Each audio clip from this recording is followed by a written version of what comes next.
പയ്യന്നൂരിലെ CPM നേതാവിന് parole ലഭിച്ചിരിക്കുന്നു. പോലീസിനെ ബോംബെറിഞ്ഞ കേസിൽ ശിക്ഷിക്കപ്പെട്ട VK നിഷാദിനാണ് പരോൾ ലഭിച്ചത്. കഴിഞ്ഞ മാസം ഇയാളെ 20 വർഷത്തേക്ക് കോടതി ശിക്ഷിച്ചിരുന്നു. ഫെലിക്സ് ഉണ്ട്. ഫെലിക്സ്, പയ്യന്നൂർ നഗരസഭയുടെ കൗൺസിലർ കൂടിയാണ് ഈ വ്യക്തി.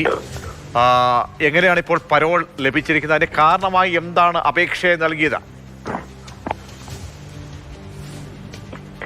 പ്രതീക്ഷ, അതായത് കൃത്യം 1 മാസം തികയുമ്പോഴാണ് ഇപ്പോൾ നിഷാദിന് 6 ദിവസത്തേക്ക് പരോൾ അനുവദിച്ചതെന്നാണ് ഏറ്റവും പ്രധാനപ്പെട്ട കാര്യം.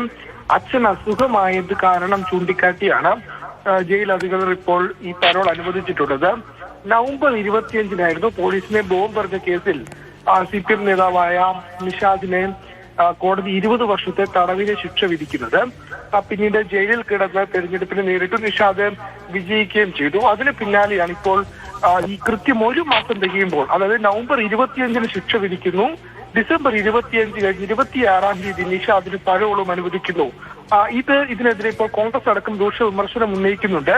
അതായത് ഒരു പ്രതി പോലീസിനെ ബോംബെറിഞ്ഞ് പോലീസിനെ വധിക്കാൻ ശ്രമിച്ചു എന്ന കേസിലെ ഒരു പ്രതിക്ക് ഇത്ര വേഗം ജയിൽ അധികൃതർ പരോൾ നൽകണമെങ്കിൽ അതിനുള്ളിൽ രാഷ്ട്രീയ ഇടപെടൽ നടന്നിട്ടുണ്ട് എന്ന ആരോപണമാണ് ഇപ്പോൾ കോൺഗ്രസ് ഉന്നയിക്കുന്നത്. ഏതായാലും നിഷാദ് കൗൺസിലറായി തെരഞ്ഞെടുക്കപ്പെട്ടിരുന്നു, സത്യപ്രതിജ്ഞ ചെയ്തില്ല. ഏതായാലും പരോൾ അനുവദിച്ച സാഹചര്യത്തിൽ ഇനിയിപ്പോൾ നിഷാദ് പയ്യന്നൂർ നഗരസഭയിലേക്ക് സത്യപ്രതിജ്ഞ അടക്കം നടത്തും.